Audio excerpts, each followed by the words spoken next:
Eko kamu tele mengaluang yang beli yon yang melawan.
Yang pasan pasti kita bongkar ya. Nah itu cek.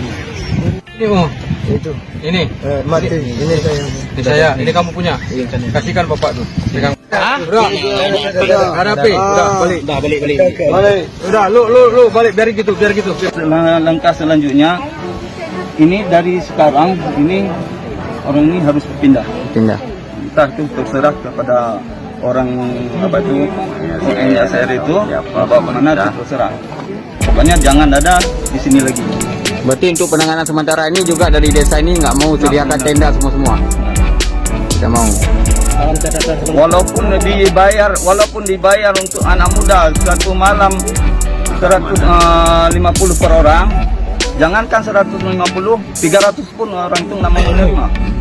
Pokoknya kalau masyarakat bilang dalam detik ini harus pindah.